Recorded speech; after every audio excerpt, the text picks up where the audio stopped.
Hey, pool chasers!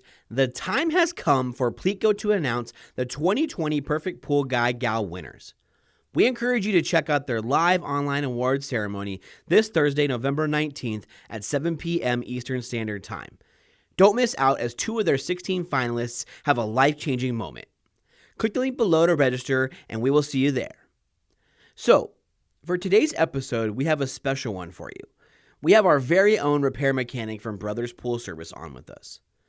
The things that we always appreciated most about him are his professional approach to the craft, the fact that he takes personal responsibility and ownership on each job, and his incredible attention to detail.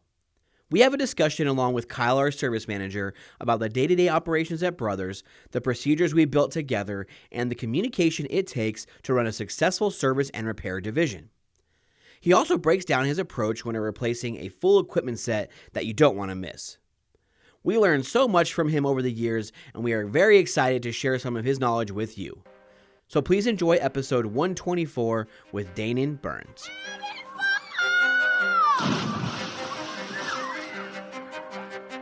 Welcome to your go-to podcast for the pool and spa industry. My name is Tyler Rasmussen. And my name is Greg Villafania.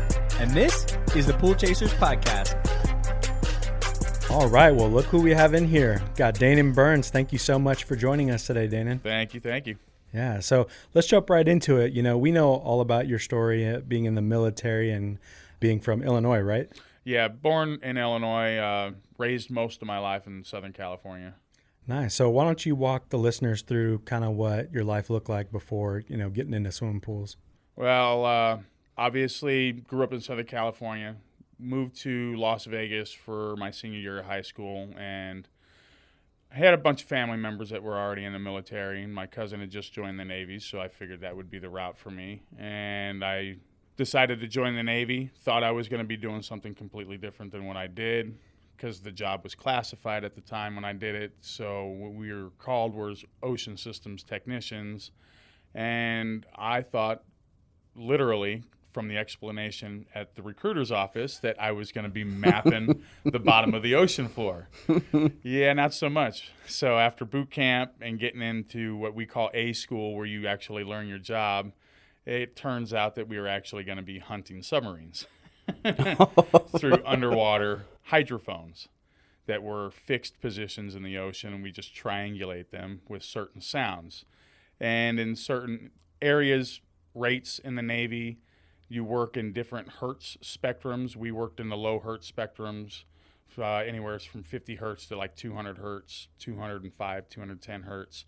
And then the STs, or what we call the AWs, the guys that flew the P-3 Orions, worked on launching sonobuoys out of the planes. They worked on high hertz spectrums because they were closer. So it's more of an analytical job.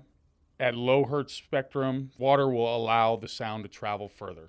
So you can actually detect the submarine up to 3,000 miles away, pretty much. So different duty stations, obviously boot camp in Great Lakes, which we affectionately call Great Mistakes. And then went to Norfolk, Virginia, and then went to Pearl Harbor, Hawaii, and then went to Oak Harbor, Washington. And then from there, I got out of the Navy and came to Phoenix. My parents had moved here from Las Vegas, and I really had no desire to go back to Las Vegas, and I really didn't want to go back to Southern California. So Phoenix, perfect spot. We used to come out here as kids. My aunt lived out here before she died, so we'd always liked coming out here. We knew the heat, so it was not a problem. After jumping around in a few jobs, doing different things, I was a line cook at the Princess Resorts, and I did some landscaping jobs and did some warehouse work, and just fell into the pool industry. I wanted to get out of warehouses. I liked working outside, and I just was looking in at the time the newspaper. There wasn't no Craigslist or anything at the time back in the day, and this was early 2000. The year 2000, not just the decade, but the year. Found a guy, Daryl Garrick, brought me aboard, and I had some experience doing pools, not on a professional level, but we had always had pools kind of growing up in Southern California, and it was always my responsibility to clean the pool, do the yard work, all that stuff. That was my chores when I was growing up. And so I had already kind of had a dabble in pools growing up with them. So I kind of knew what needed to be done, brushing, the skimming, emptying the baskets, filter cleans need to be done, stuff like that. And I jumped into it with Daryl. His company was called Best Pools at the time. I think he's still around. I saw him back about a year ago, so he's probably still around. Haven't seen him for a while, though. And he gave me like a 4-pool trial that I went out with him and then sent me out on my own. And kind of been just doing pools ever since, but different aspects of it, starting off cleaning pools and then moving up. But when you're starting off, you're learning things, because a lot of things that you think when you used to clean your own pool at home when you were a kid is not the way it is when you're doing it professionally. When you're doing it professionally, there's a lot more attention to detail that needs to take place. And you kind of learn that being in the military. Some people will get that instilled in you by going in the military and having that personal responsibility at such a young age. When you're 18 and you're in the Navy, you're either driving a ship, you're in charge of a bunch of people. If you don't do things right, you get people hurt. And that's kind of the same way that the pool industry is. If you're not taking that personal responsibility and not doing things right, you're going to get people hurt, and you might even get yourself hurt.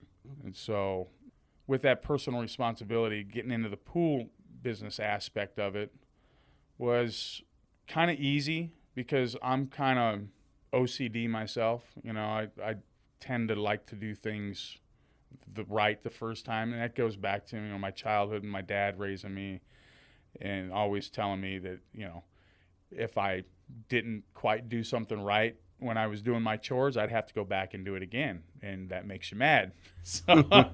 So my dad always told me, if you don't do it right the first time, you're going to go back and do it again. So you might as well do it right the first time and not have to go back. So as being brought up like that kind of works into the rest of the mentality, even going into the military. Just do it right the first time. Take your time, get everything done right. And, I always say slow down to go faster. So if you're trying to rush through things, you're going to mess something up. And no matter what it is, if you're in the military, if you're a kid doing chores at home because you want to go play with your friends or whatever, you're trying to rush through something, and then your dad or your mom comes back and they look at it and be like, no, you didn't do it right. Get back over there and do it. So you rushed to get something done and you didn't do it right. Now you got to go back and do it again. Mm-hmm. So it's all in kind of an upbringing kind of aspect of it, and how that responsibility is instilled in you pretty much. You getting the things done right, getting them done properly, and then you can move on from there. Slow down to go faster. Slow down, get it done right. Might take you 15, 20 extra minutes, whatever, and then you can move on and go on from there. Right. And I think that's what we liked about you most. And we think that this is a great industry for anybody that's been in the military, because we always, we had a lot of people work for us at Brothers, but because of your military background and just being so disciplined, your communication was really good. So if you needed to take time off for a doctor's visit or, something like that, you let us know. You were there early every morning. You were prepared, didn't leave. You weren't rushing out the door. You took the time to make sure that it had everything that you needed. But it took us a while to get used to the attention to detail you had on those jobs. And we'd seen people before where they kind of talked that game where they had attention to detail, but didn't stay true to it. Yeah. Where it's we came to know the Danan that's no, it's in him. He has no choice. He's going to do it the right way. Mm-hmm. And everything is going to be level. Everything is going to be done correctly. And that made us better. But can't help but think that is the thing that separates a lot of people's, the ones that have that military background, have that discipline and structure. And I like what you said about if you don't do something right, somebody can get hurt. Yeah. That's when you're going to see problems if you miss a step. And I think that you probably learn a lot of that in the Navy because you're kind of away from distractions. I imagine that when you're at sea, you're not maybe dealing with family stuff. You get to learn how to like focus on when you wake up, you kind of have this process and these things that you go through every single day, and doing that for, many days. Yeah, there's definitely a routine involved in that. Yeah, stuff, routine. And that all starts in boot camp, obviously, because you wake up and you have certain things that you do in an order. You making your rack, getting in the shower, going to breakfast, coming back, doing your clay. Everything is a schedule. Everything is a routine. And even when you get out in the fleet, it's the same way. You have your watches to stand. You know what you need to do when you get to your position, to your job, so to speak, and what needs to be done in a certain order, because that's pretty much the military itself. Just there are protocols and things that need to be done in a certain order, and if you go out of order to do certain things, bad things happen. So yeah, you're definitely working into that attention to detail and getting yourself in a system to constantly bring your A game to whatever you're doing. It's a routine, but you got to have that attention to detail to continue to bring the excellence that needs to be brought every day, 100%, 110%. Right. Do you think that if there was like a boot camp, say for, if you wanted to be a pool service technician or a repair person? It's funny you say that. My dad's always said that. He's like, you guys got to develop a school for pool guys. But I mean, like, there is a school. It's called the School of Hard Knocks. Yeah, right.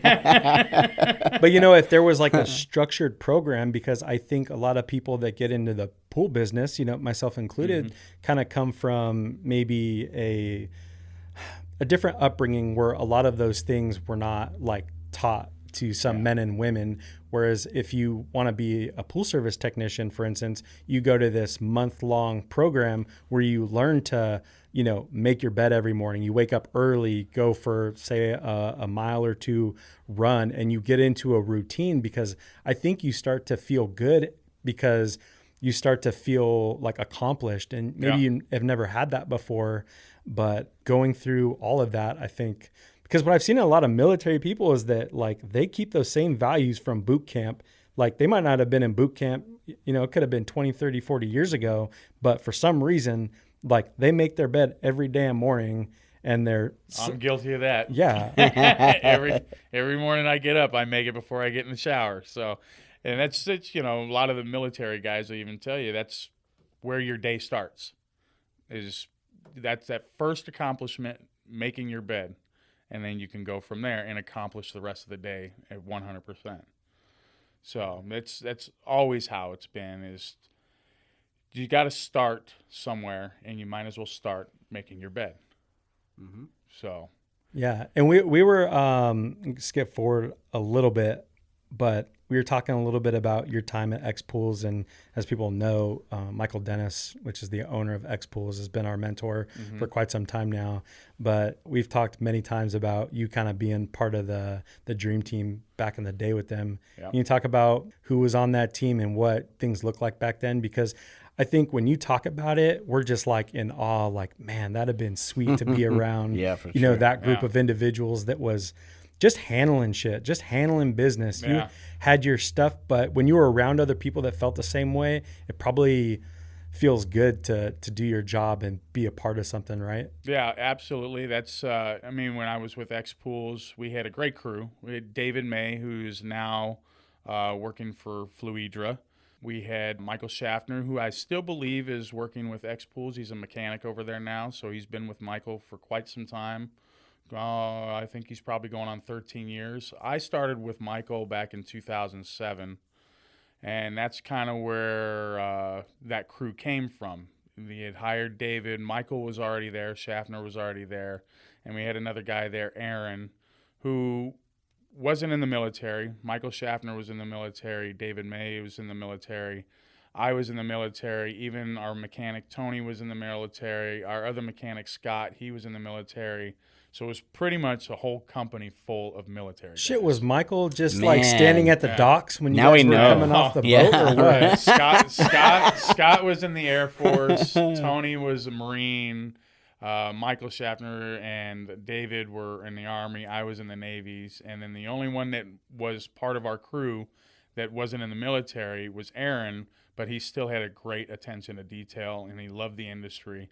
So with all of us there, I mean, it was just, there was no bones about it. The jobs were getting done. They were getting done right. Things were getting reported.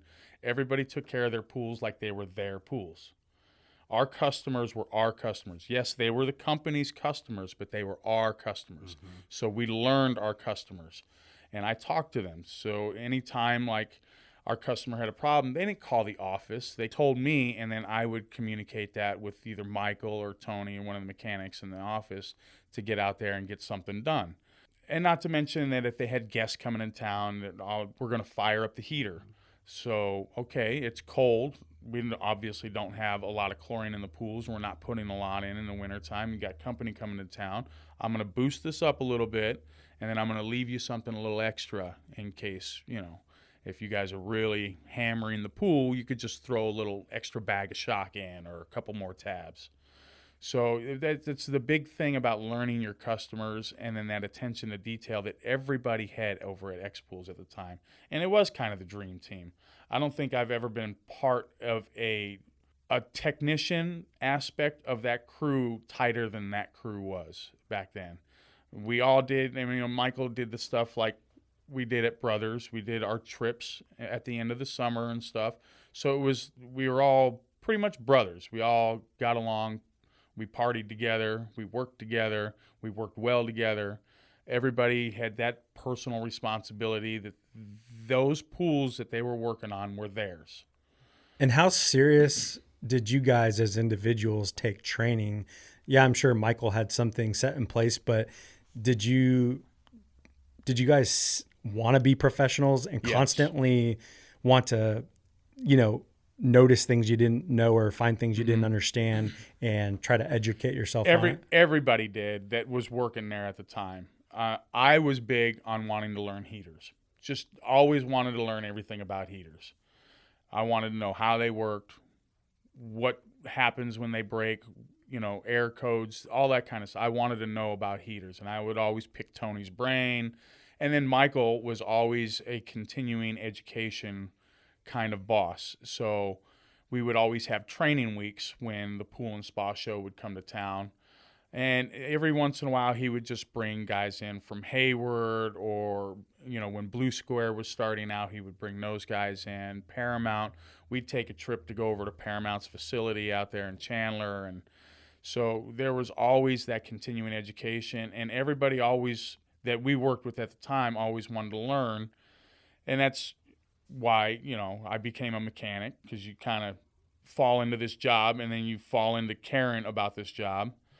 Schaffner's the same way. He was always wanting to learn and figure things out. It's almost like you're a problem solver in your mind, but you got to figure out the problems that need to be solved, and then you got to figure out how to solve them. Sometimes you can lean on people. Other times you just got to figure it out. It's that mechanic mentality. It's that get it done mentality. Obviously, David had moved on to Jandy at the time and was a field rep for him, and has moved on and progressed in the company now as Fluidra. Schaffner, he's still over at X-Pools and still getting stuff done. And we all learn on a continual basis in this industry. If you stop learning in this industry, you might as well leave it, because this industry is progressing every year faster and faster, especially in the technology aspect of it.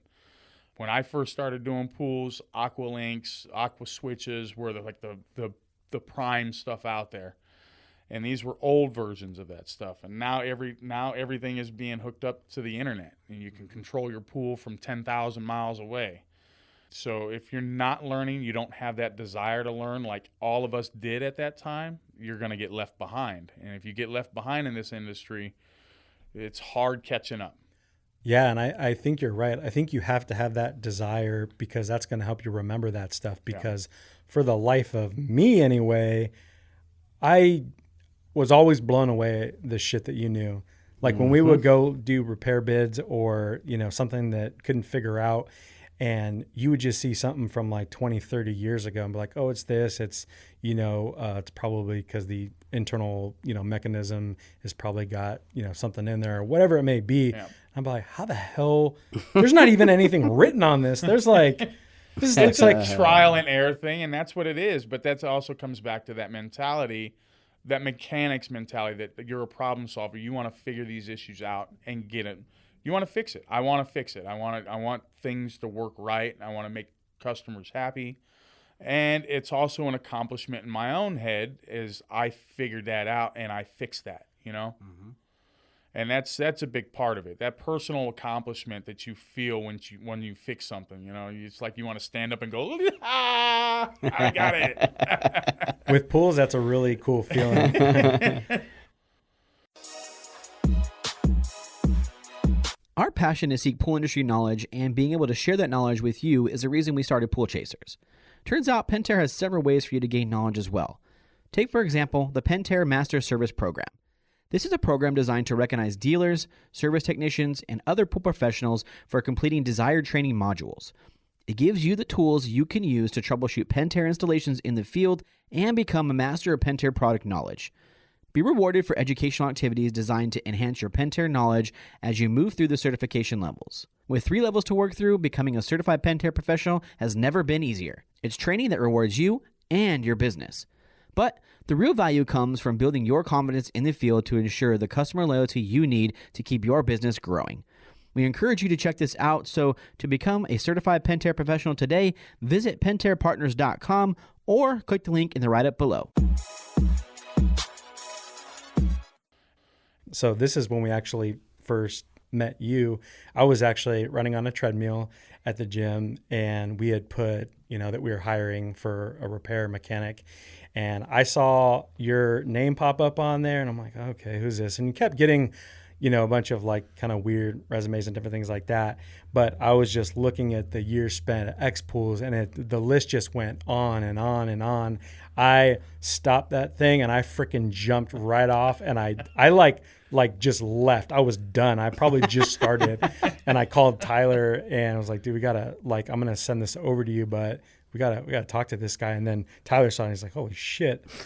And so after that, we set up an interview. Do you remember coming in for that first interview? Yeah, that was actually when I had a falling out with the service manager at the previous company I was with, and I was actually told to go home because he didn't like what I had to say to him because he didn't know field work. And being an office guy, not knowing field work, you got to work with your mechanics. So he didn't understand that at the time. I think he understands that now because he's actually owns his own company now. So let's touch on that a little bit. Why do you think that's important? Because I think that a lot of people need to hear that, especially people that aren't in the field, because there's a lot of things that we don't understand, a lot of things that I didn't understand until I went out there and kind of felt that pain just as we all did, Well, anything that on a pool can go sideways real fast. So it's important to have somebody that is in the position of, say, like a service manager or some kind of office worker that's doing the scheduling and building a route for you the next day, to actually have understood what happens out in the field.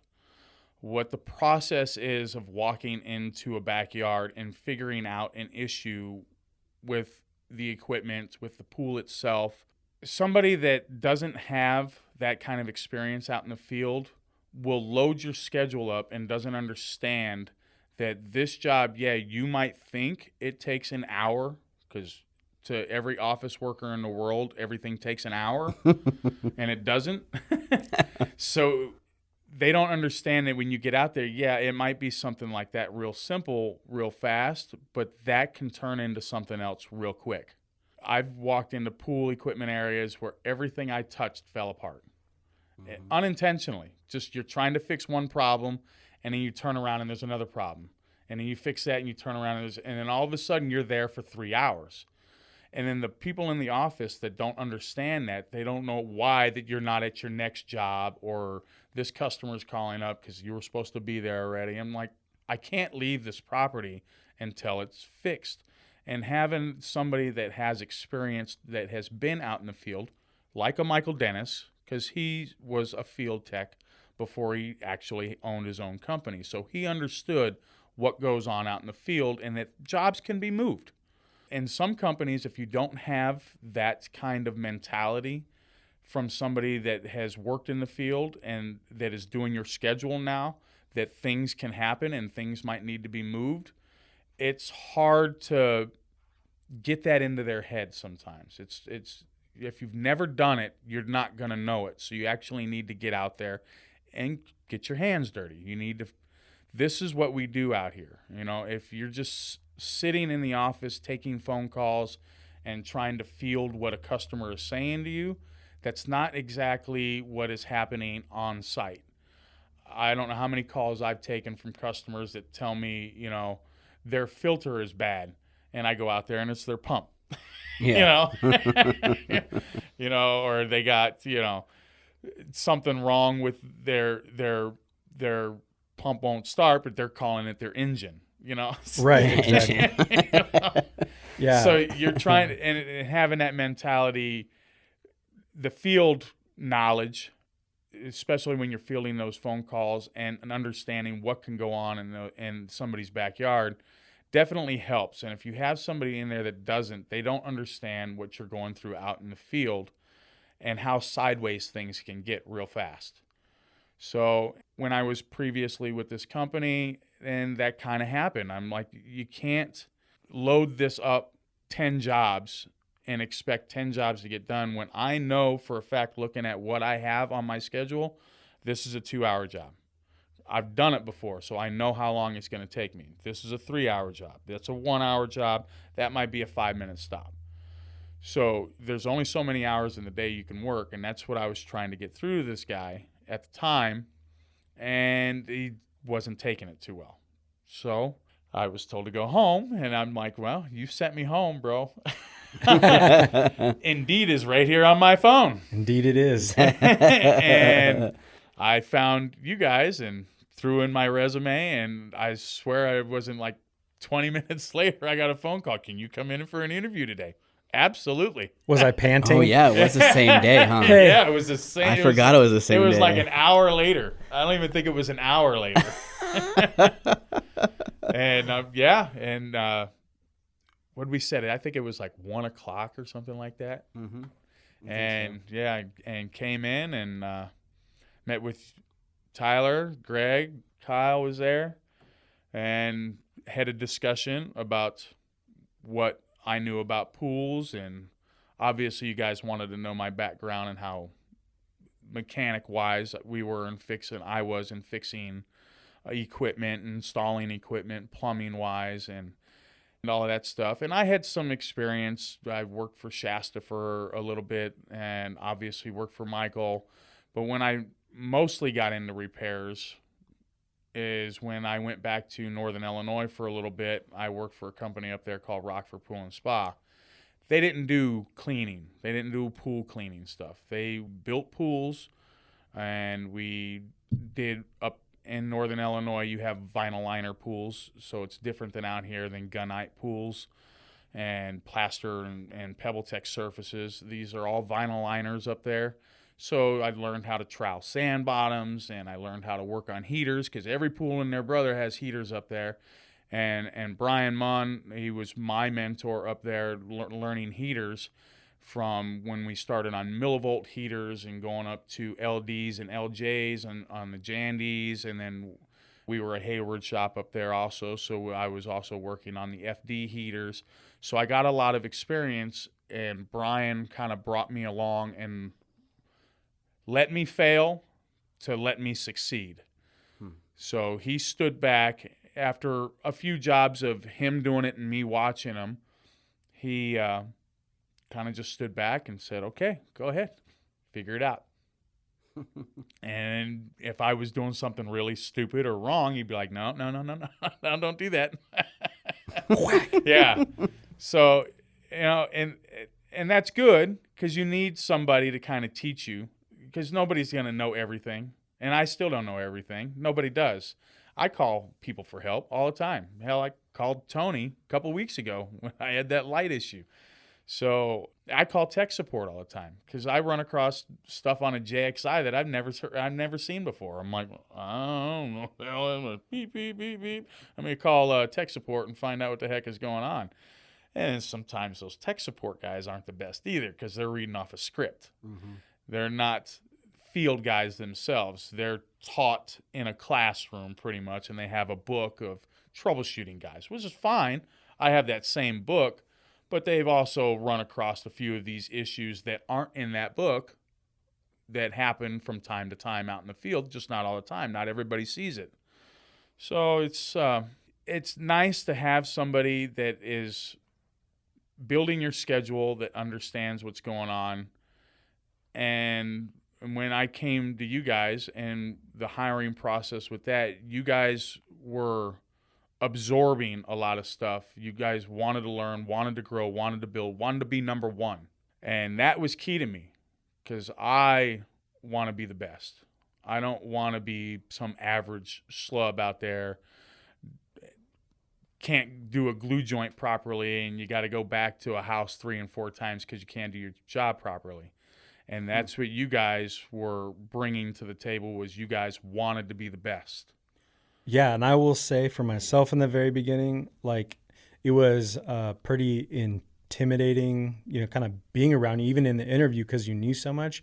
But inside was so excited and was looking forward to, the opportunity of, working together, because we were just going to learn so much. It's not every day that you get somebody with just, all this knowledge and know-how of how to do these repairs, and, just being on the team and having a say-so in how things happen and helping kind of build this company into something, we wanted it to be. But man, we all learned so much. Me personally, I wish that, had more time to be in the field to learn more. But I do know that jobs went longer when I was there with you, because definitely was always talking, asking questions. But dude, it was fun though. That's how you learn though. Yeah. I mean, and everybody, if you have that mentality and you want to learn, that's the best way to do it, is to be out there with somebody who knows. And, like I said, if I don't know something, I'm going to find out one way or the other. But, I mean, just that level of you guys wanting to learn and grow and be the best.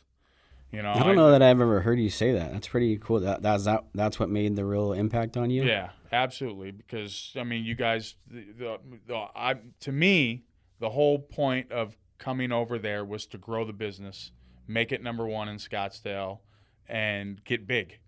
Get big. I mean, probably not like 10,000 pool man big, but we wanted to do it responsibly. Yes. We wanted to do everything with honesty and integrity and all of that stuff. And I think people just say that, but it was shown through the different things we did. We went months at a time without taking accounts, where I don't think a lot of companies would do that. Yeah. And we weren't even getting paid for a lot of leads that we were sending all over the place, but we were doing it because we knew that our technicians couldn't take on more pools. We couldn't clean more pools. So it's really cool that you didn't just hear us say this because other people say the same thing. It's with that kind of face-to-face interaction of what we were saying. Yeah. You believed in it. And when we said that we wanted you to have a say-so in, what we're going to be doing around here, especially in the repair division, that you were definitely going to have that. And that made a big difference too, is me having your guys' company, obviously, but me having a little bit of control on what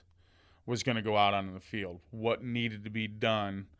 And I could see that obviously is going to work, because when I walk onto a property, I see certain things that are going to need to be done, issues that need to be addressed to make that customer happy. And making that customer happy gets us more customers, makes more revenue.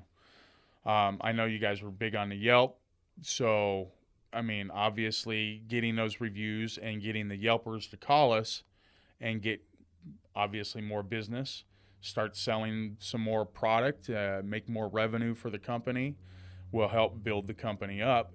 But everybody wanting to learn and grow and be better then that's Johnny one truck down the road that didn't put that attention to detail into their customers' properties, pools. Yeah. Well, I will say this, for the Yelp reviews, I know not every company could probably do it, but a lot of the reviews came from, I think, us being in backyards and the things that customers were saying about us and the feedback that we would get from them, from the experience we would give them. And I mean, even when you installed, if it was automation or a full equipment set or whatever it may be, like just the tutorial that you would walk through with them, that's a big experience. And I always like the way that you explain things to a customer. And I think that, we always wanted to somehow take that thing that they said and put it into a review so that other people could say it, because I never really thought about it too much. But looking back at some of those reviews, they're all extremely genuine to what actually happened on a lot of those jobs. And like I said, no, not everybody can maybe do that because maybe you're not giving a very good experience. I don't know. But we think we took a lot of pride in that feedback. Well, I think it was really cool that you cared so much about it too, and you saw that it was a big piece of our business, because not a lot of people in the field see that and understand that, and you did. And I think that was huge for that piece of it, that you knew that you couldn't treat them a certain way, or you had to do things right because we depended so much on that. Absolutely. That being the company itself, but in a certain way of my thinking, my name is attached to that too. Mm-hmm. Those customers see, yes, Brothers did this, but Danan is in my backyard. Mm-hmm. So I have to understand they're my customer again, and that I have to take care of my customer. And my name is attached to that. They're not going to say, oh, that company screwed up my equipment set. No, they're going to be like, that dumbass Danan was back here and messed things up. Right. I think they're real quick to remember your name at that point. Yeah, but exactly. Taking pride in what you do, I think that's major. Just recently heard something where it's like there's so many things going on, whether it be the election or all these different things, but it's like focus on what you can control, like your work. Yes. You can control showing up on time. You can control, what you put into the actual job. And I got so much from that because I think you did that so well. Was, you took pride in it. Whether I don't think you did really well with us, but I think if you were doing it by yourself or, company A, company B, I think that at the end of the day, you said, I'm at this house and I'm dealing with this equipment and I take pride in that. So whoever comes behind me, I'm pretty much stamping this job with my name on it. Exactly. And I can control, I might not be able to control, all the other things that are going on within the business, but I can control the work that I do on that job site. And it's big thing is are you leaving when you're installing equipment? Are you leaving room for repairs? Some of these guys that go out there, 90 into street 90 into a coupling, and it's like, bro, like nothing's ever going to happen again out here. Yeah. I mean, I'll stop plumbing pools. Yeah. Like you gotta think it down the road and not taking every dollar out of this customer's wallet for a repair that, if you installed this correctly, should have been really simple. Mm-hmm. A discharge leak on a pump. And I see guys doing it all the time. And it's, you come right out of a pump into a street 90, right into, like you have no room for repairs. Now you got to go through this whole thing to repair something that should have taken $60, $80 in parts to repair. Now you're $300 deep. Right. And, obviously not the customers. They don't see that. I see that. Mm-hmm. And that kind of works me a little bit because I want to take care of my customers like we all wanted to do, but still get the job done and make money. But you definitely want to take care of your customers. Happy customers come back to you. Mm-hmm. And that's the honesty and integrity working for Michael over at X-Pools that he instilled in everybody anyway. And he still does to this day, his core values. Mm-hmm. If you don't have that and you just don't care when you're walking into somebody's backyard, you're going to do a shoddy job. And you probably will have a glue leak in a week and a half, and then now the repair is going to turn into something bigger, and then the customer's going to be pissed off.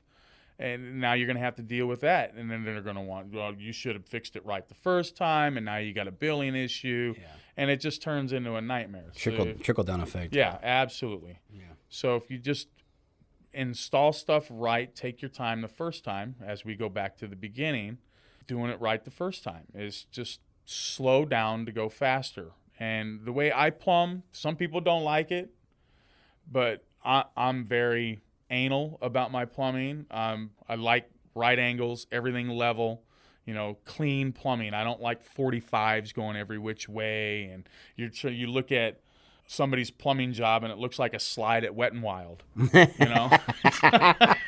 Dude, when you're doing plumbing, you look like you're like shaping a surfboard or something. Like you're just looking at the angles and awesome. Measuring everything. Like it's an art, man. It's not really. I mean, it's kind of like an erector set. If you were a kid and you had an erector set back in the day, that's the way I kind of look at the plumbing of it. I'm not the fastest plumber in the world, but I'm meticulous about it because I like my clean lines, and I don't have glue leaks.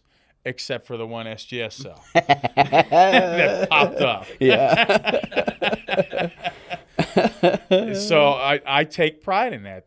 And then also in taking care of my customers. And then if something does happen 2 or 3 years down the road, we can go back and actually repair it at a decent rate for them because I didn't try and speed my way through it and cut corners that I couldn't repair something down the road. Now, I get it. In some areas, it's not going to be possible. I mean, the plumbing's so tight. You're in tight areas. You got to do what you got to do to get it done. I understand that. I've done it, but that's not my preferred method of doing it because I want to have an open spot if something happens, if something goes sideways, which in this industry, things go sideways all the time. Most of the time. Most of the time. A lot.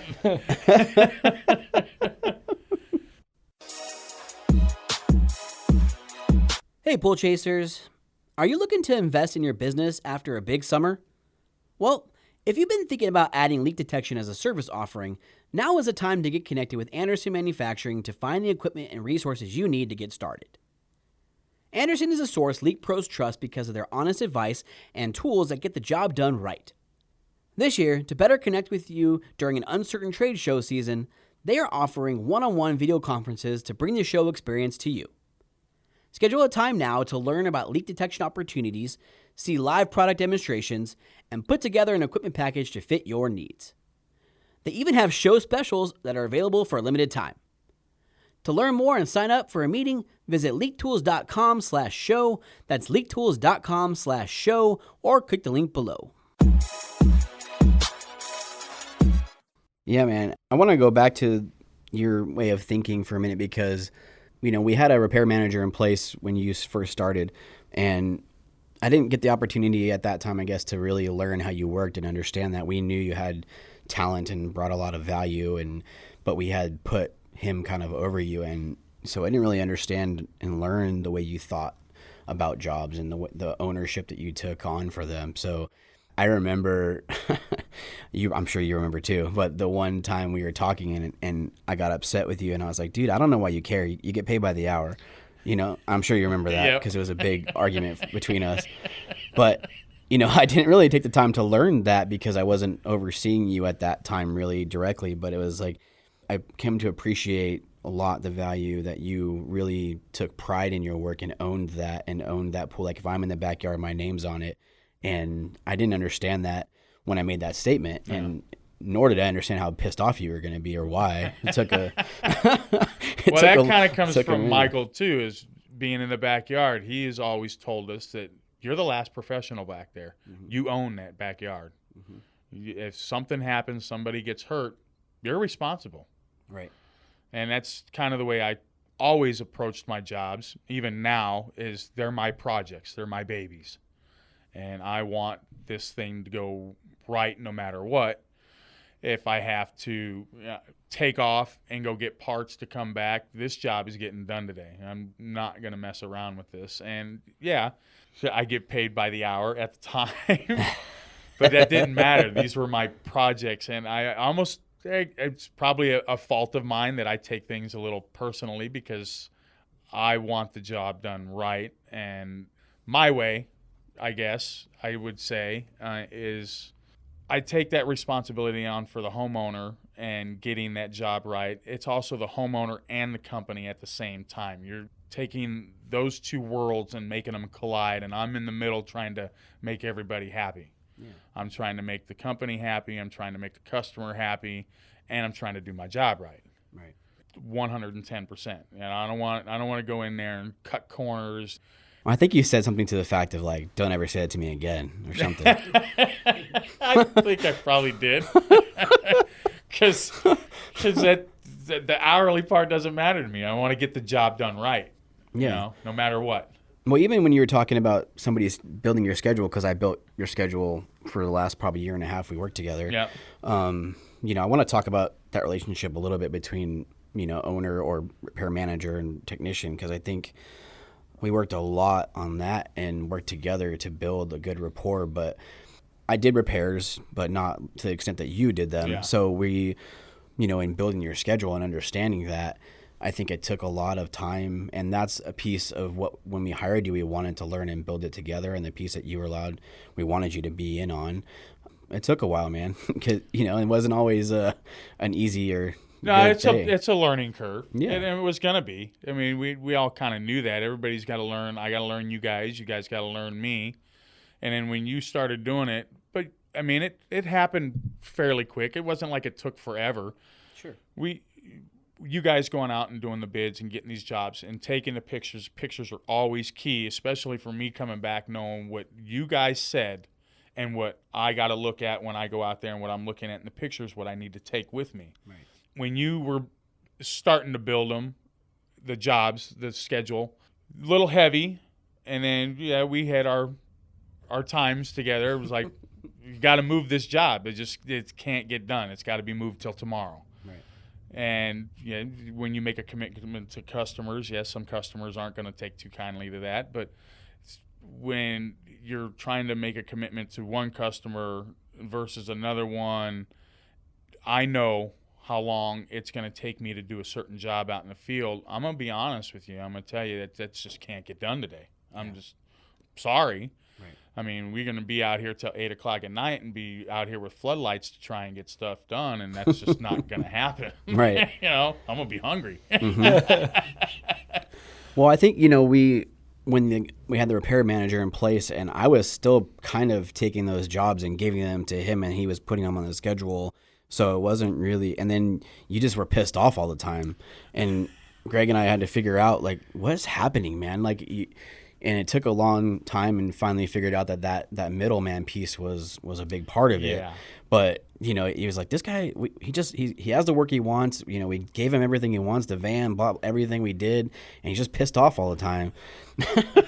So we had real conversations about it. Like, hey, man, like, I don't understand. Like, and I get you probably didn't want to throw him under the bus, but it was like, you need to tell me what's going on, because we don't want to lose you, and, you know, you're really valuable to us, and had to figure out, okay, what is being done here that is making you so upset, you know? Yeah, it's hard working with any kind of middleman, especially when you're trying to communicate from the top to me. And really, they didn't know much of what he was doing to begin with. I mean, he knew some things, but he was wrong on a lot of things. And trying to tell him that he was wrong, and then it's, to me at that time, it felt like that you guys were more of the bond of brothers and I was kind of the outsider, and I was the low man on the totem pole. So I you know, everything was just kind of trickling down, and it didn't matter what I said. And I'm like, I didn't think that's the way that this was going to be. I wanted to come on board, and my input into this aspect of the company, the repair side, when I had a repair manager in front of me that didn't know the repairs that I knew and what the issues were. Caretakers, for instance, leaking, going out and just putting an O-ring on the caretaker system. Right. It's not why it's leaking. Yeah. And I know that's not why it's leaking. It's the plate now. Yeah. I know now. So there's certain things that, yeah, and yes, it would frustrate me. I got a little irritated, probably more than I should have, because I don't feel that at that time that I was being listened to on what needed to happen out in the field. Mm-hmm. It was just like, here's this, go. Well, no, that's not it. And I can't just go because it's not going to fix it. And things were getting lost in translation because for sure. a lot of repairs that we had were for our customers, and you might, want the technicians to know something like why do they all keep doing this? You know what I mean? Yeah. Or I just did this to this pool. They need to know this, but the notes might not have gotten updated because of, say, a middle person. And kind of what I'm getting at is, for a repair manager, I don't think they necessarily have to know more than the repair person, but they have to know how they tick. Yes. And they have to pretty much work for you in a way where it's like, whatever you need, whatever you want the process to be, I'm working for you. Whatever you need. It's kind of got to be a symbiotic relationship. Yeah. Everybody has to be on the same page. Yeah, you might not have the skills that your repair guy might have, but you have to understand where they're coming from. Right. And but I know I don't know more than you. Exactly. So I'm going to call you when I get to doing a repair bid and say, hey, I'm at this house and we want to take this job on. I got probably, 10 photos, different things like this. What else can you think of while I'm here that I should, ask the customer, what else should I be looking for? You need, and then we would do that. And a lot of times that would help. And then sometimes, even with Tyler, I would actually just go out to the property and look for myself. Tyler would just call me up and say, hey, can you go look at this property? There's something going on out here. I just want to, so we can get an accurate bid to the homeowner. And that does help. I mean, I still do that to this day. I get calls from customers, and customers, they can't explain crap on the phone. So I'm like, you know what? I'm just going to come out, do an on-site estimate for free, and then, and then probably 90% of the time we'll get the sale, we'll get the business from them. But having that relationship with a repair manager, and it's the same with the mechanic that works under me now, is you got to learn each other, and that always takes time. It doesn't matter what it is. I don't think it took us that much time to get everything together as it was once the middleman was removed from the piece. I thought everything was smooth. The jobs were in there. I would come in the morning and look at the list of jobs and see the photos that you guys had and look what would need to be done.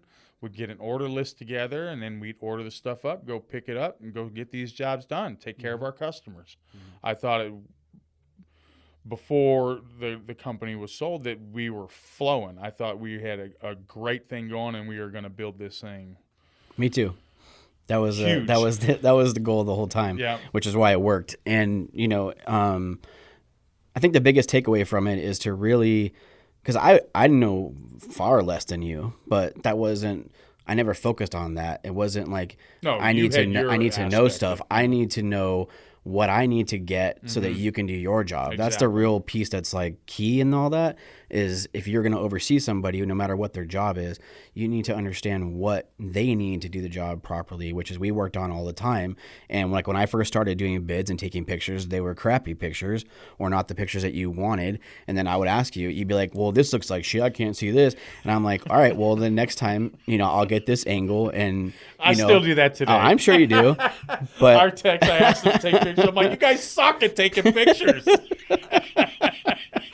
But I think you can take that one or two ways. Yeah.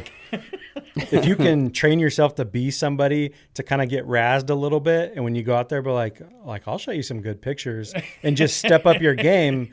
Or you can be somebody that's like, I just don't want to deal with that. I'm going to do shit my way. Yeah. But I think I learned to understand how the repairs were done, even though I wasn't doing them myself. Yeah. I knew when we would have our conversations in the morning, you need to see angles. You need to see the cut, where you're going to make the cuts, what pieces you're going to need to build a parts list. Yeah. I never looked at equipment pads before you. So equipment pads we replaced a ton of times, and after I knew what to look for, if I'm looking for that stuff, then I understand. So we built this rapport of, well, what do you if you would get upset and didn't need something, we would communicate. I'm like, what can I do next time that makes it better? Because I don't want you pissed off. I don't want you pissed off. Yeah. So, sometimes those conversations were heated, but Yeah, that's how you learn and work together. Exactly. It's like, hey, well, I don't want this to happen again. And you have to have that mentality. Like you said, you can take it one or two ways. You can get pissed off and be like, no, F you. Like, I know what I'm doing. Or you can be like, well, this is crappy situation. I don't want to be in it again. Mm-hmm. How do we avoid that? And I think we did a really good job at communicating with one another on what you needed, including this overscheduling, because I did have a little bit of high expectations, I think, and vice versa. I think you had high expectations on a certain things that we had to kind of both compensate for one another while we learned. There is a big key piece into the scheduling part. A lot of people see it as dollar signs. And in the beginning, when you're an owner and there's a repair manager in middle and that's kind of what you see. But once you are in the trenches of it and understanding, okay, then that also your mentality of doing things correctly comes into place where I know now, like, I can only probably put 4 jobs max on a day, and if it's going to be 4, they're going to be smaller 4. Yeah. Or if it's a big job, it may be 1 job or 2 jobs for that day, and I need to figure out. But I also would ask you a lot, like, hey, this is what it is. At the end of the day, look at the pictures. Tell me how long you think it's going to take. Yeah. If you can take on something else after it, or if this is all we can do, and that's how we would build it. And then you communicated sometimes about being, you didn't want to do 3 sand changes in a week or 3 full equipment. I'm getting pads. old, man. You're breaking his whole body down. But that's the key piece, though, and I don't think you communicated very well sometimes, and vice versa. So like our text messages back and forth sometimes were heated and annoying, but we learned it's not a great way to communicate. No, that's not a good way. With text message, anyways. You could be joking around with somebody and they'd be reading it, and be like, "The fuck you just say to me?" Yeah, exactly. But I think we were always trying to figure out what worked best for us. Because, there was a long period of time where we were meeting in my office and we were looking at kind of the big screen, looking at the job, looking at the notes. Yeah. So we knew that, okay, Danan's first job is 5-10 miles away. It's going to need this. So we were putting together kind of a grocery list of, plumbing and different, parts that we needed. But just going through all those things. So, everybody knew that if you had any questions or any feedback or anything that you wanted to talk about, like, this is the place to do it before we got out in the field. So, we're trying to alleviate anybody getting butthurt or pissed off in the field. It's like, dude, you had your chance. Like, it's okay that shit doesn't go right, but don't get pissed at me, when we get out there. So, but I always thought that was cool that there's different way of, going through things in the morning, which is such a key piece of getting the day started. Yep. But, always trying something new. Like, that's what we all want to do, is get things figured out. I think that was just problem solving, man. Like what we did well, and you did well, was we saw the problem. And that was when the middleman was still there. Like, well, there's a problem here. Let's figure it out. And then the meeting started in the morning. Well, that's how we started to figure it out, because things were getting better when it was all of us together again. And we were all on the same page. Yeah. So, I would look at stuff that you guys had kind of did bids and jobs that got, and looked at the pictures, go through all this stuff, and be like, hey, this is a 3-hour job here. Mm-hmm. So, as long as we're on the same page, if this is a 3-hour job, that one might be an hour job. This one's going to be, maybe a 2-hour job. So we can kind of fill the schedule up with that. Like I said, I'm not the fastest plumber in the world, but I also don't go back. Right. When my jobs are done, they're done right. I'm just thinking about poor Kyle over here, going when it came to your technicians and looking at the photos they took. Hey, they got pictures going through it. Them. Like, dude, what the hell is this, man? Teach your guys how to take pictures. Send them to a photography class. That was the funnest thing, is being the go-between. Okay, my guys are going to complain to me that this pool doesn't work, and I don't know how to fix it, so I'm going to go to Danan and be like, hey, this guy says that the lateral's broken. Yeah, here is the picture. Oh, I can't even see the pump on that. How would I know? Or they said the lateral's broken. Oh, yeah? Yeah, because there's sand in the pool. Oh, a whole bunch of sand? No, just a little bit. Well, then the lateral isn't broken, because then there'd be half the sand filter in there. Oh, well, they said that's what it is. they don't know what they're talking about. Like going and fixing stuff. Part of Kyle's job trying to figure out how to translate what Danan said to translate to them. Yeah. And it was usually just, dumbass, don't do that. Oh, I can't call him that. Please don't do that anymore. I don't know what to tell you. Well, I mean, just since we're on the topic, it was difficult because there are a lot of things that I think we all think are common sense, because I think they really are. Yeah. There's a lot of common sense in this business that, just like in anything else, like, dude, stick to the fundamentals. Yeah. Like, you can get better with time, but man, when it comes to taking a picture of the thing that's broke, like, why is that the thing that you're taking a picture of, like, in the corner, and everything else that doesn't matter in, like, full frame? We didn't ask for a bird's eye view of, like, and you only took one photo. Like, it's not one of five. Like, there's just, like, fundamental things that you have to know. They still do it today, though. Our techs still do it today. You know, they'll take, this is broke. They'll take a close-up like that. I'm like, okay, what is that from? I don't know what that's from. Yeah, there's Take me an overview of it. There's 5 pumps, 5 filters. Yeah. And Well, you that's just what got a close up. That's what I think we too, ended yeah. up just doing, was just take an overview of the whole thing, dude. Like, I don't even want you to try. Just take the overview so that we can zoom in on whatever we need to zoom in on. Exactly. I think I ended up, what I did was I had them texting me the picture. That's right. Because they were putting it Yeah. in our software at the time. So I would see it when they were all done and gone to the next pool and be like, hey, dude, that's not even a picture of the problem. Right. What? You said it was an issue with this, but you got me an overview where I can't even see what kind of pump it is. How am I supposed to get you an O-ring for that? I have no idea which one that is. Can you get me a picture of a serial number? Maybe a picture of the side of it? You know, especially with the Jandy stealth pumps. Like, there's like 900 different pump lid Right. O-rings. Right. Like, I need to see... The 5 best different one seal was, kits. I need to see a picture of the side of the filter. Take a if picture there's of the no number serial. if it's still there. Yeah. Yeah, If there's no exactly. number, I need a picture of the side plastic so I Yeah. can look in a book Is it and a identify. JHP, an FHP? What is Exactly. Exactly. But I went to texting because then I could go, nope, that's not it. I need you to move over to the left and up a little bit. it? It's almost like Yep, you wanted yep, to that's record it. FaceTime. Oh, yeah. Well, FaceTime, we did incorporate FaceTime towards the end. No, just do. Yeah. I ended up making a training video with FaceTime, that's and I right. recorded it on how to use the software. Yeah. And gave it to one of our technicians just so he could refer to it whenever he wanted. Like, hey, I'm going to put this on your phone. Here you go. And you can just do that. He was like, oh, this is great. It's funny, but, there's a lot of things that I think we could have done better, we should have done better, and other Sure. companies can learn from sure. this conversation.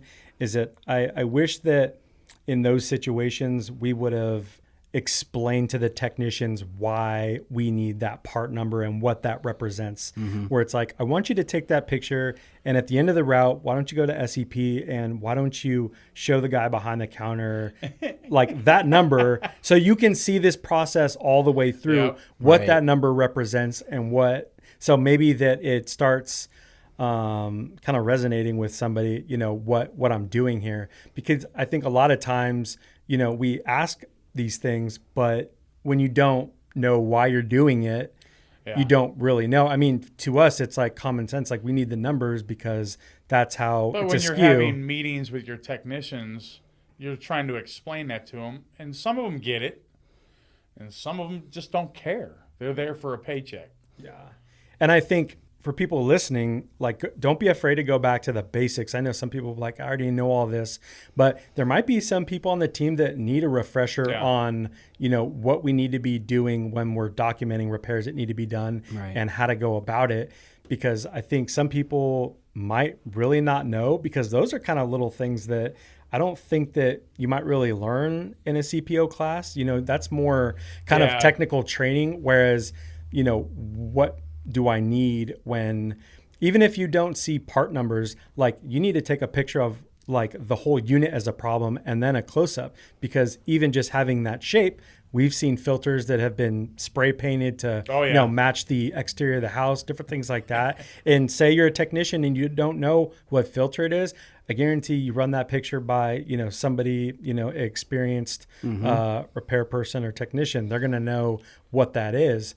So I think there's little things like that we always have to constantly be, educating the team on. And I know, Kyle, you did a great job at that. And some of us were just kind of getting hot quite a bit. We're like, dude, what the how do you not know this? How the hell do you tie your shoes in the morning? Yeah. I think every time we did like a little morning training, it was like a refresher. Like some of these guys knew, like Challenger pump baskets, they're supposed to have a strap on the top. Or a rock in the bottom. Right? But most of these guys, you'd be like, this is a Challenger pump basket. It has a strap on it. It goes up into the clear dome of the lid. If it's not there, it's floating up and the debris isn't going where it's supposed to. Jam the and then the impeller. next week, we got 20 different... like 20 Challenger baskets. We need to order 20 Challenger baskets. And just simple things like that. Like, one skimmer basket does not fit in every single skimmer. Yeah. One weir door does not fit in every weir space. Like, just because you got the springy one doesn't mean it's the right one. Yeah, you got Baker Hydros, you got Haywards. I mean, Paramount's making their stuff now. I mean, there's just so many types out there. And I always try and tell our guys, even now, to take pictures on the lid somewhere, on the ring, the deck ring. There's going to be a number. Take a picture of that number. Yep. If you don't know the type it is, take a picture of that number.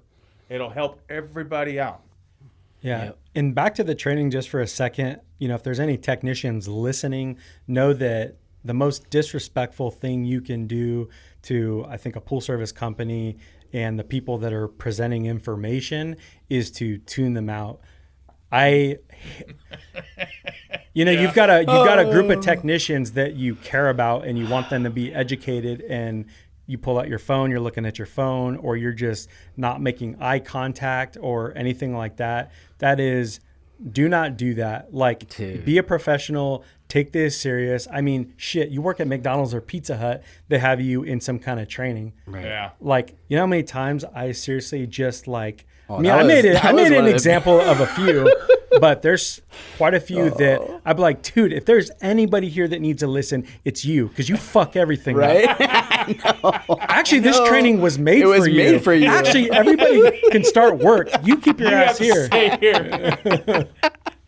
I remember a couple times Tyler's like, you don't need to come in anymore. Because I'd go in there and rag on him in the meetings. Tyler's like, you don't have to come in, sorry. Yeah. Don't worry about it, dude. They just get pissed off. Getting these guys off to a rocky Monday start.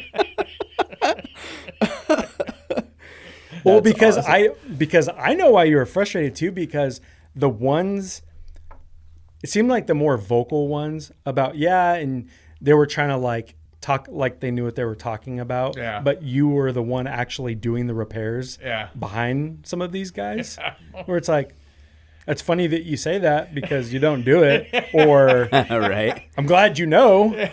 It doesn't show. Yeah, I've been doing this long enough. I can see what you're not doing. Don't tell me you're doing this when I can see that you're not doing this. Yeah.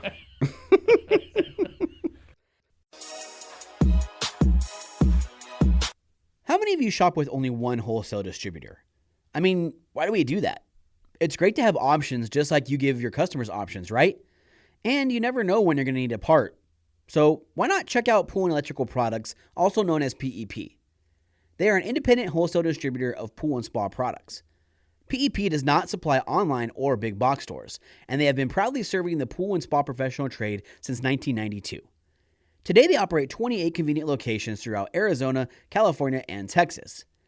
They inventory products for residential and commercial pool construction, remodeling, service, repair, and everything in between. Visit poolelectrical.com to find a location near you where providing outstanding customer service is their number one goal. And don't forget to check out episode 106 of the podcast where we interviewed Scott and David all about PEP. To find out more, click the link below. Well, let's talk about the relationship between kind of the repair manager and service manager, because I think that was a learning curve in itself.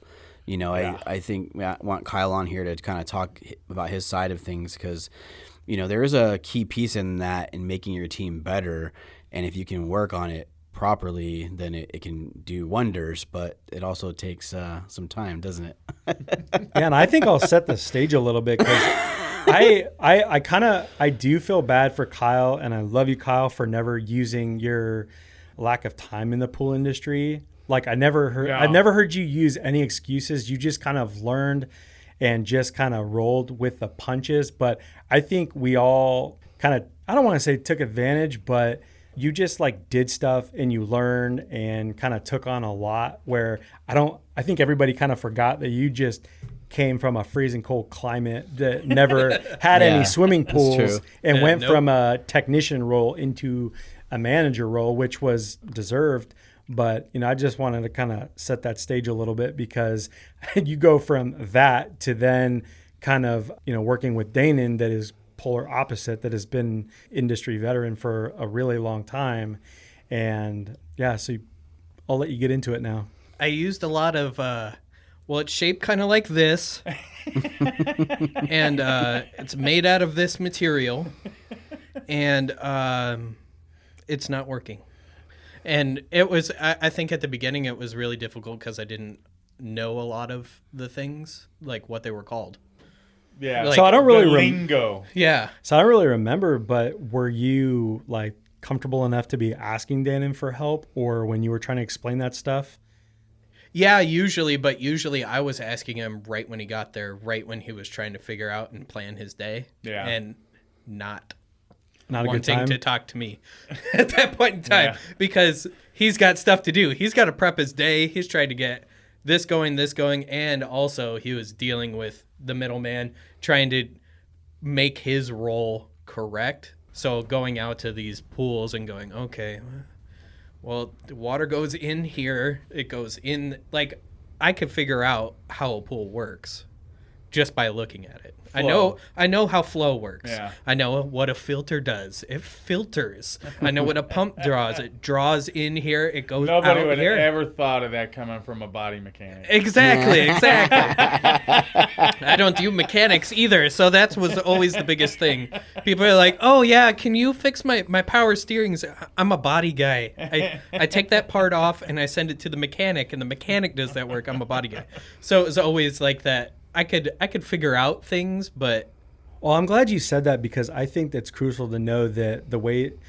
When you approach somebody, I think you should figure out the best time to do that. Because I know when I first walk in the door, where it's just like, hey, do you know what's going on? Like, dude, like you're starting the day off like kind of in a bad way, where I don't even want to get back to you almost, where it's much different, where somebody settles in and just like, hey, I need to run some things by you. Let me know before you leave. Or something where it's like, that's that I need to talk to you, but don't leave without like me talking to you. Mm-hmm. Yeah. And also at that point in time, I was the first one at the office. Right. Because I was there at Dark all the 30. time.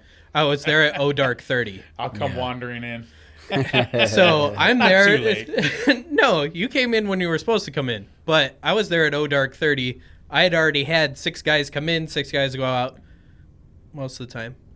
And at that point, I'd been up for 3 hours and been at the office for an hour and a half, and already gone through emails and this and that, and be like, hey, I need you to...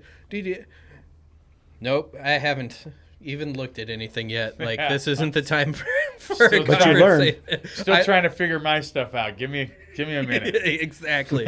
So we kind of figured that flow out. And once we figured that out, it was pretty easy to, I don't know, work together and go, okay, the technician's telling me this. What do you think it could be based off of this? And sometimes coming back at the end of the day when you were still in there and they had problems, I kind of got that hat on my head already. You know, I'm just not getting up in the morning and barely having a cup of coffee and be like, don't talk to me right now. Now I'm like, okay, I've been going. All right, what do you have? Let me look at the pictures. Let's figure this out, and then we'll get it on the schedule and get it fixed. Get it approved by the customer or whatever. That always kind of seemed to help, too, when I had more of my brain intact when it was coming towards the end of the day, and I was in that let's fix it mentality instead of getting up and being like, what do I gotta order? What am I doing today? What is this job? You know, I'm trying to go through in my head, and then he's coming over going, hey, can you, no, right now. Well, there was one time in particular, and I'm going to bring it up because it was pretty intense when you talked to Kyle pretty rude, and Kyle got super pissed, which we had never really seen around brothers yet until that point. And he just like freaking window gets slammed, the door gets slammed, and like I'm just walking in the door because I used to give you that time too. I didn't come meet with you until like 45 minutes. I didn't learn that yet. So what's wrong with Greg? That wasn't Greg. That was Kyle. yeah, exactly. And but I think I pissed him off.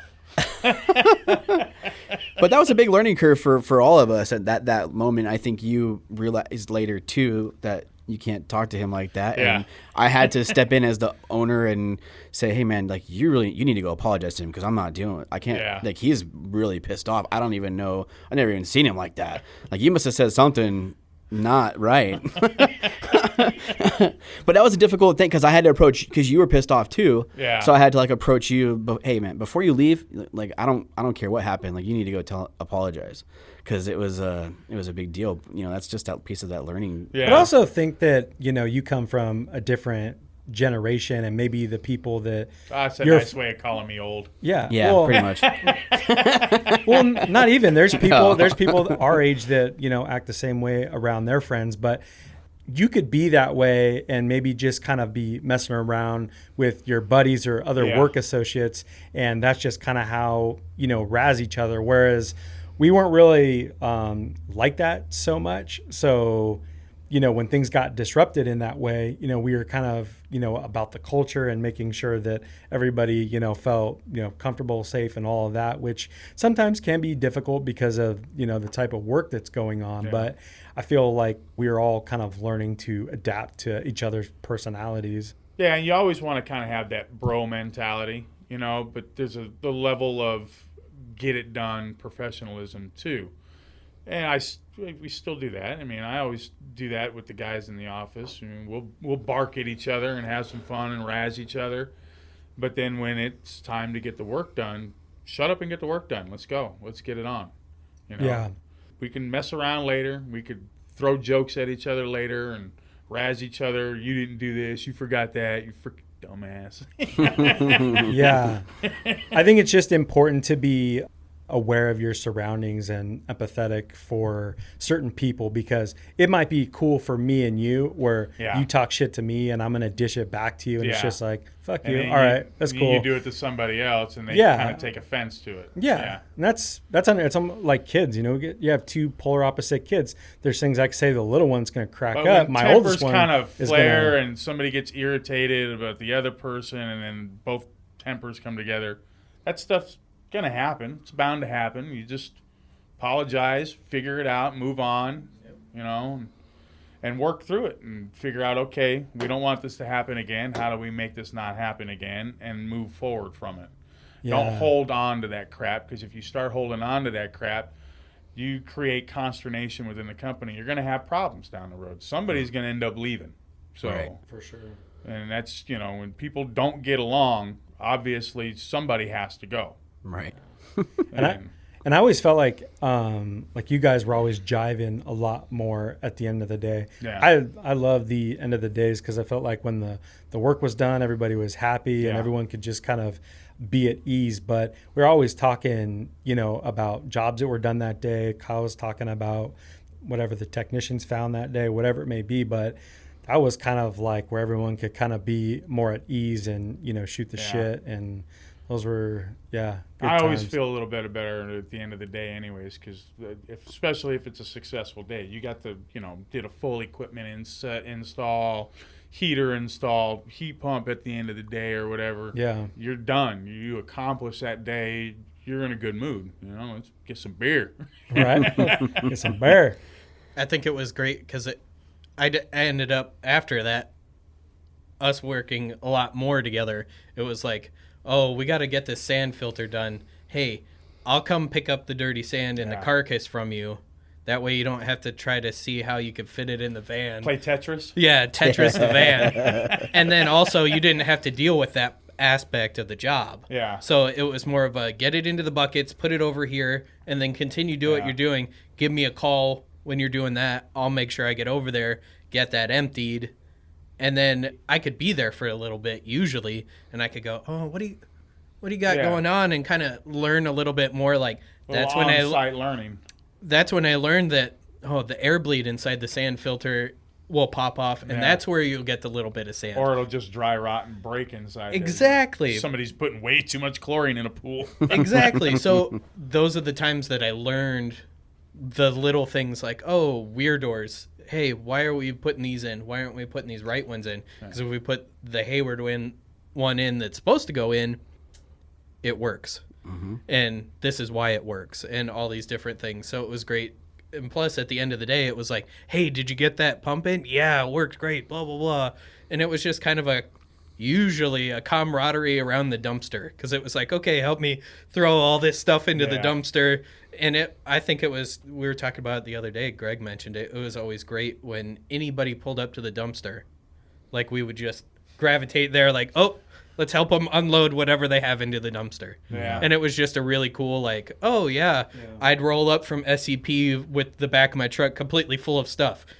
Let's unload it. Yeah. Like, it wasn't like, hey, I need your help. It was a team effort. Yeah. And, the teams are going to have their squabbles every now and then, but it's how you get over them and move on. Oh, yeah. That is definitely the key, You can have a great working relationship and still razz each other, but every once in a while somebody's going to get on somebody's nerves. It's just that's life. The way it is. Yep. Yep. I mean, it happens all the time. Over at Aqua Century now with Jeremy, we get on each other's nerves every now and then. I'm like, shut up, dude.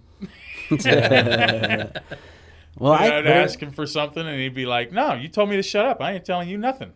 Yeah. Well, I think that's I want to bring it up because I think it was a key piece to Brothers that we probably undervalued, was that like after hours conversations, because I realized thinking about it the other day, how important those were for you two and for our team in general, because at that time you could learn, Kyle, and figure out, okay, well, I need to learn, do it this way, and I'm going to teach the technicians how to do it this way, and you were much better mood and able to help, and that also helped on our current customer jobs a lot, not necessarily the one-off repairs, but the ones that were our customers, where if we needed certain things, Kyle then was able to relay what you asked for and needed in the situations. Like, Kyle was a great fast learner too, right. Coming from an area where he had zero pool experience, to learn what he did in a short amount of time it's better than 90% of the people out there that you bring in to start being pool technicians, be pool cleaners. Hell, I got guys that have been there for 4 years, still can't identify crap that Kyle can identify in less than 6 months in the business. So, right. I mean, he had that mentality and that brain, that picture, that I'm going to take a mental snapshot of that, and I know what that is now. I've dealt with that. Mm-hmm. And some guys can't do that. Kyle was one of the guys that can do that. And that helps too, is having that level of intelligence and understanding of the industry to be able to talk about it and be able to figure out problems at the end of the day. And, my guys had a problem with this. Do you know what this is? Yeah. And then, I tell him after 1 or 2 times, and he'd be like, I got it. I'll take care of that. Yeah. And that's, it's always a learning curve. And like I said in the beginning, this business, you're constantly learning. If you're not learning, you're not trying, and you're going to get left behind. You got to learn. There's stuff everybody doesn't know. As fast as Kyle picked it up, easy peasy. Yeah. Well, you both did a phenomenal job. I mean, Kyle, like you said, the amount of stuff you learned quickly and then were able to relay, and the way you managed the dudes by far better than I could have done. Like, just with the patience you had with them and teaching them things, and you working together as a team at the end of the day, and just figuring out how to make our customers' experiences better, and like the level that you guys cared for them and cared for the customers was invaluable. And we both appreciate you guys so much for all that, because they really have the opportunity now to like take a step back and look at everything. You see, we had lunch or dinner the other day, and I told you that, like, I see the value that you taught me that I wasn't really seeing while you're in it. There's so many repairs and things that we went out on together that I learned to do the right way, like cleaning filter tracks, O-ring tracks. I used to have filters leak all the time. And you learn, if you actually take the time to clean out the track, clean the O-ring off, you never have a filter leak. What do you know about that? That was another thing with Michael. And when over at X Pools, that's, keyed on that stuff is cleaning the O-rings. And I mean, even with Michael, and I don't know if he still does it. He used to get cans of WD-40, and we used to spray the O-rings with WD-40 and wipe them down and then re-lube them. Oh, really? Yeah.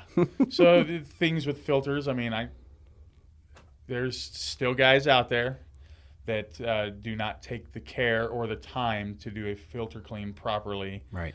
They don't pull the plugs. They don't rinse out the tank. They don't take the O-ring out of the track, clean the track. And so I'm constantly getting calls on my filter's leaking. I just can't have that. It's a simple filter clean. It literally takes like a minute longer. Yes. It's nothing. Slow down. But the slow down piece, man, is so key. And I wanted to touch on that just because your mentality in the backyards and the way you did things, like, really, I see so much value in it now, way more than I did when we were in the trenches, because I'm working on pools and filters and working on more things. I really see, okay, like, I get why you said things the way you did and do things the way you did, because it's so much better to take a little bit longer and do it the right way than make trips back. Yeah.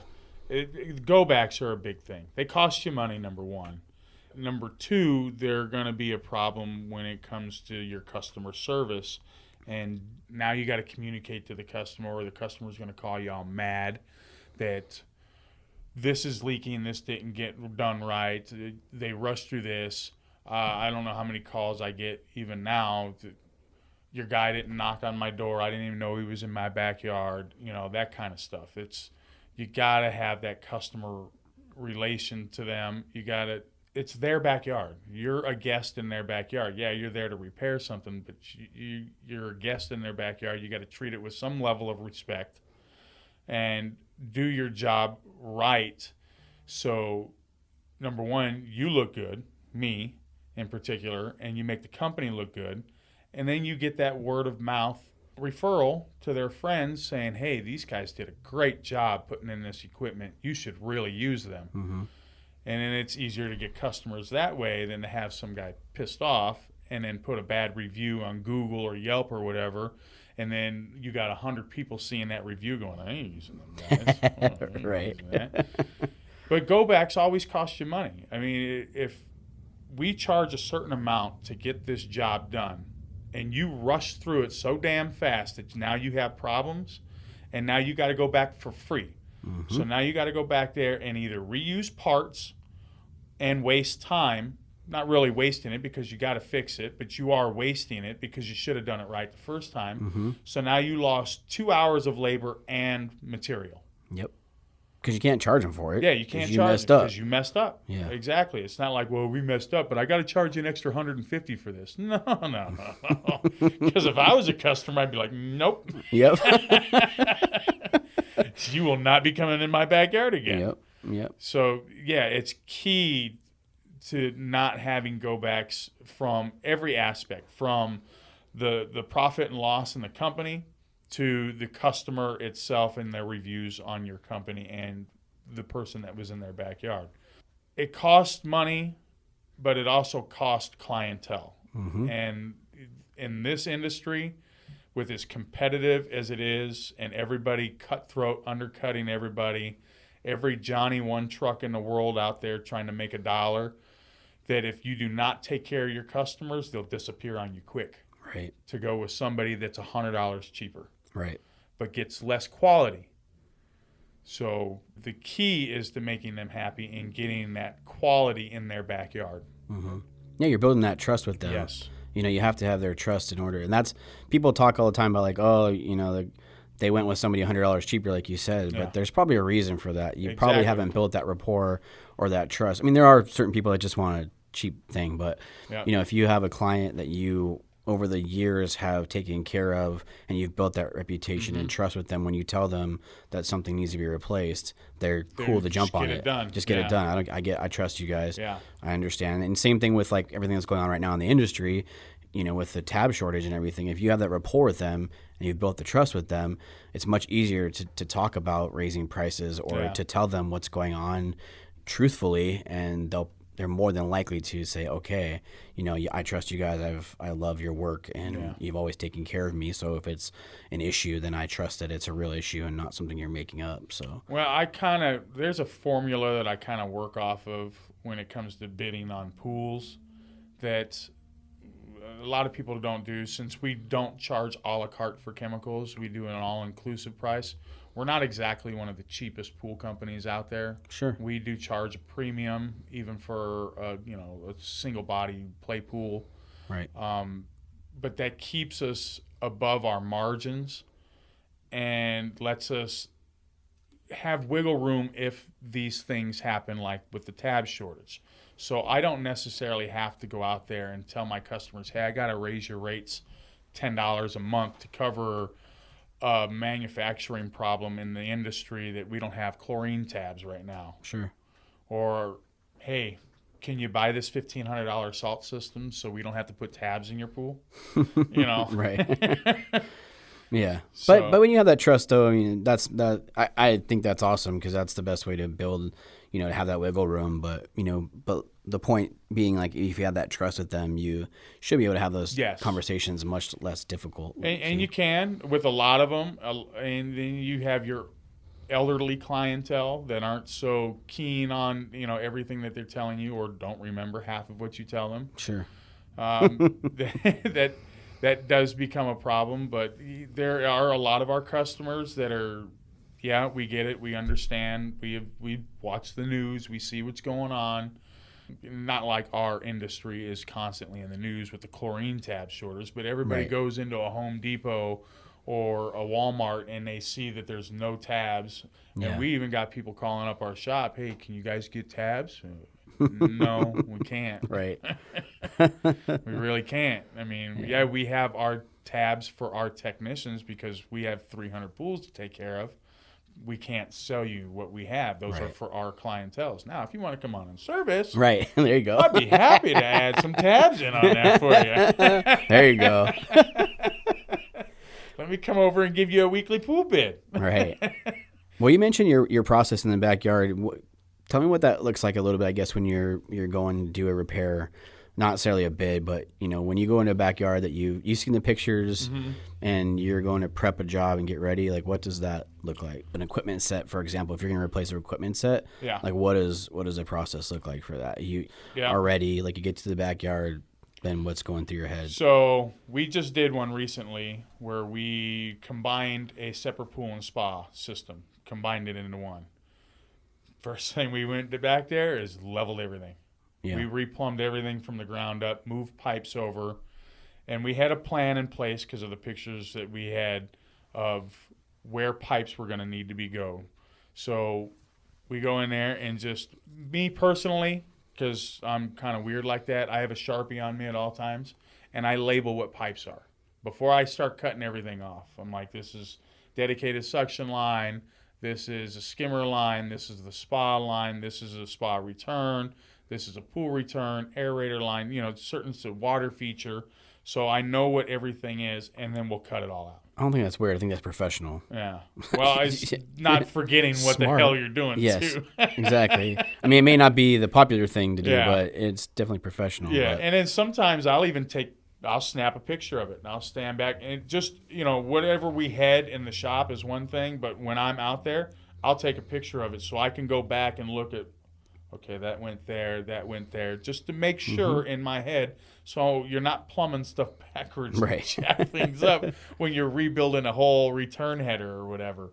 I do the same thing when we do, like, if we're doing filter cleans below grade or something, and there's 17 valves I got to turn. Oh, yeah. That's pictures. what I do. I take an overview picture of, like, what it looked like before I touched stuff, and then I can put it back. And I always tell my guys that, too. Man, you guys got to put the valves back where they were. All of a sudden, this guy's going to call, my spa's drained out. My pool's down the mountain. After I label everything or even take a picture, we clean it. I take everything out, the pads, filter pumps, everything.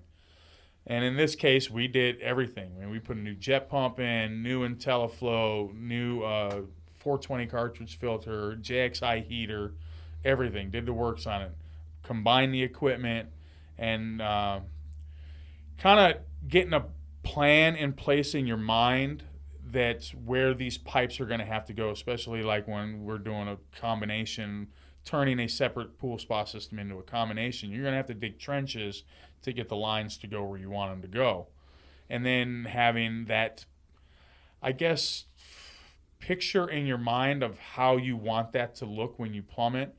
You kind of, me personally, I kind of grab stuff. I'll grab my Jandy valves and I'll put them I'll kind of put them out in front in the equipment where the pipes are coming up and be like, okay, kind of set them right there. And I just step back and then kind of take a mental picture of that to kind of confirm the way I want to plumb this and make sure that it's the right way to do it. And also to figure out a backup plan in case plan A doesn't work out. I think you always have to have a backup plan. Okay, so if these valves, if I can't get this to work this way, how else am I going to do this? And that's part of the process of rebuilding everything back up from the ground up. Some people will just rebuild it the way it was, which is fine because sometimes there's pipes underground that you can't move, and that's the only way you can do it. But in this case, when you're doing a combination and you're putting everything together and you're actually moving pipes, that you have to have a kind of a vision in your head of how I want this to look at the end. And me, being as anal as I am, I want it clean. I want the pipes coming up where they're supposed to be straight, no angles, just everything's vertical and horizontal. Everything is nice and clean.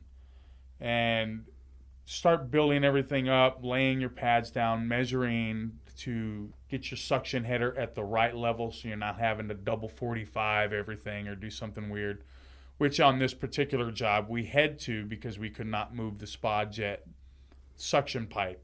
So we had to 45 it out a little bit just to get it to the right spot. And sometimes you have to do that. I mean, it's just we could not move this pipe because we moved this one from over here and we can't move this one that way. It's not going to work unless you just completely rip up the backyard. And the guy was like, no, I don't want you to do that. I'm like, well, it's your yard, so I'm going to do what you. And that's a key thing, too, especially if you're doing a full equipment set or an automation install, is to get the customer's input. I always try and bring my customers out and tell them, okay, this is what we're going to do. We're going to put this here. This is going to go over here. We're going to move these over here and do this. Or if I'm doing an automation, it's the same thing. I want to put the box here.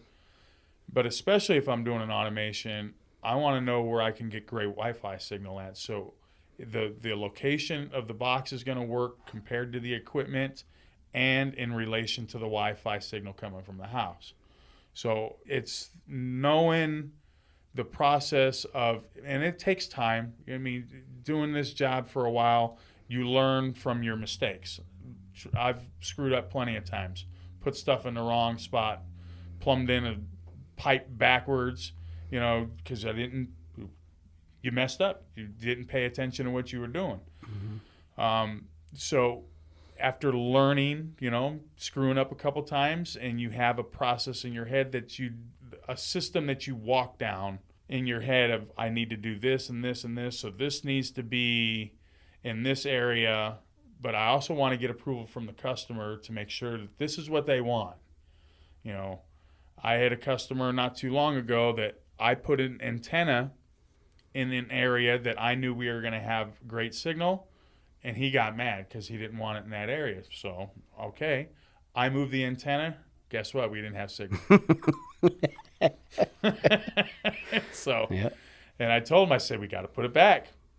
Okay, do it. I'm like, oh, okay. I'm just telling you, this is the only way this is going to work. But building everything back up and having a plan A and a plan B and a vision of how you want things to look. Replumbing suction headers, installing filters. I don't like things, you got to, from where you put the pump to the filter, you got to have enough room to get the pipe in around right without using like 345s to go around the filter and then come back in. There's flow that need to be handled. I know a lot of guys don't like to use 90s and stuff like that. They're using more of sweeps now, which is fine. I use sweeps. I don't use a crap load of them because I still think in a 2-inch pipe you get great flow even with a 90, as long as you're not using 15 of them in a 3-foot area, you'll be fine. If you're using 390s to get to a filter, you're fine. Your flow, you might cut your flow down, maybe a quarter gallon a minute. Nobody notices a quarter gallon a minute. Right. And even the pool's not going to mind. I mean, even if the pool can talk, you say, okay, do it. Put another 90 in there. I don't care. Not really a big deal. Yeah, hell with it. There's probably 15 of them underground. So having it look clean and then lining everything up, because that's me anyways, is being anal like that, is lining everything up. My obsessive compulsive disorder is having everything straight, in line, the pipes clean, and I picture all that stuff in my head before I actually start doing it. And then, like I said, sometimes you start doing it and you're like, oh crap, that's not going to work. All right, now I got to work on plan B here and see if this will work the way, all right. And then it does. Most of the time, it's either your plan A or your plan B works. But it helps to have a vision, and not everybody has it, of what you want it to look like. Some guys will just go in there and slap stuff together. They'll plumb real fast. They're really fast plumbers. You just cut and just put stuff together. And yeah, it'll look good, but it's not as clean as it could have been because you did it so fast and you just wanted to get it done. Me, I want to get it done, but I want my customers to be happy, and I want it to look good because I'll stand back and I'll be like, you want to be proud of it. Freaking A, man, that looks nice.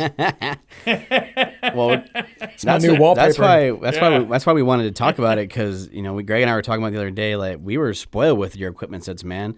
Like when he was going to do social media pictures and stuff, like, whew, they're like pristine looking things, and then we see other stuff and it's like, it's not doesn't look that nice. And you got to take pride in your work, yeah, man. And I do, and I like that to look back because I want to stand back and go, yeah, buddy. Yeah. Always liked that, man. I always loved the process, and even if it took a little longer, like the end result is so and it does so with nice. Me because I am obsessive compulsive. I am an anal person. I want this right there. I'm picky as hell. But I think as an owner, like, you got to appreciate that stuff and learn how your employees work, and learn to appreciate those things, not just look at the dollar sign. Because like we talked about with go backs earlier, like if you have one go back, you're losing your profit on that other hour anyway. So exactly. Taking an extra 30 minutes to an hour to do it the right way, and everybody is happy, you get great reviews, and everybody's proud of the work, is so much more valuable than 30 minutes you would have saved on something. But a lot of companies, they're looking at the dollar signs. They're not looking at the quality. They're looking at their bottom line, which is fine. I get that. But sometimes your bottom line is not going to get you more business. Right.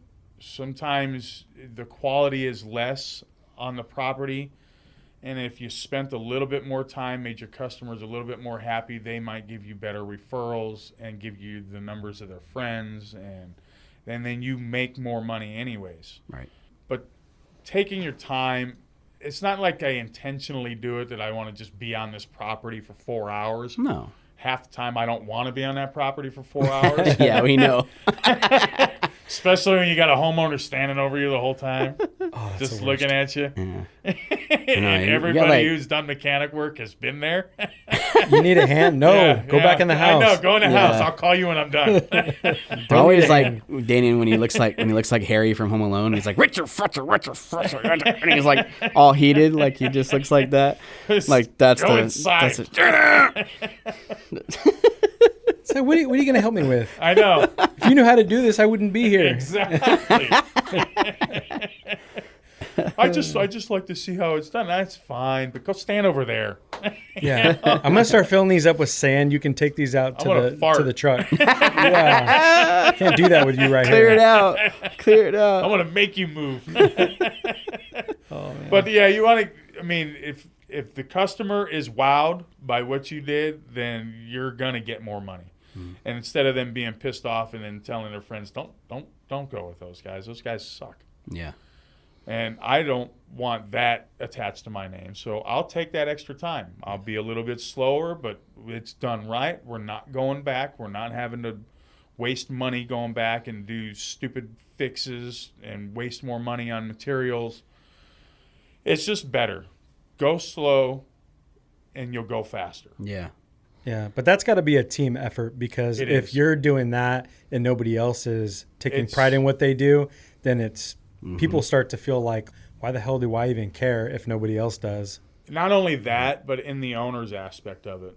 So you almost got to teach them that not everybody is super Speedy Gonzalez over here. Some of us take our time a little bit more, but we don't have that problem of having to go back to jobs and making your customers a little upset. And I personally, I don't want to make the customers upset because that's our source of revenue. Those are our clients. You get a lot of recurring clients. I mean, I get clients that we did a $3,000 job on 6 months ago that we did such a good job, they're calling us back to go work on their rental property. And we'll get another $4,000 from that. And then we'll go back to their house, and now they want to do an automation because they see how everything works. So and then they're telling their friends that they just got this automation. I got their friends calling us up. So that's a lot better way to make revenue than trying to speed through a job in 35 minutes and then having to go back because your customer's now calling you saying that, hey, whatever you guys did, it's not fixed. Take your time and fix it. Make them happy. Make you happy. Make the company money. Yeah, man. Yeah, you can get to a point where all those phone calls, all those go backs, all those things you're doing, you're almost breaking even on some jobs because of how much time it's Exactly. taking. Yeah. Yeah. Great way to think about it. Well, man, we wanted to have you on because like I said, we didn't realize the value you brought as much. I mean, we knew you brought value, but like now that we got a chance to step back and just really appreciate who you are and what you did for us and the professionalism and, the expertise that you brought, even though we had our times where we, fought back and forth, but it's just, you are a real like gem in this industry and wanted to give you the platform to share it because people like you don't come around every day, and want to thank you for everything you did for us and just the professionalism you taught us because it really did go a long way. So thank you for coming and being on with us. I appreciate you guys very much. You're still my brothers. For sure. Brothers from another mother. And I appreciate the opportunity to come on the Pool Chasers and discuss some industry specials with you. Yeah. Thanks, Danan. Thank you. Hey, Pool Chasers. Thanks for checking out this episode. Did you know that each episode has its own page on our website? This is where you can find more information about the guest and episode topic, as well as all the resources that we discuss throughout the show. To get to the webpage, click the link below. Also below, you will find links to the sponsors of the show, as well as links to follow us on our social media channels. On our channels, you will find some of our favorite clips and bonus material. Please follow us on Instagram, Facebook, Twitter, and YouTube. Our tag is Pool Chasers. We also have a Facebook group for the Pool Chasers community. Here you will find like-minded professionals all looking to make each other better. One last thing.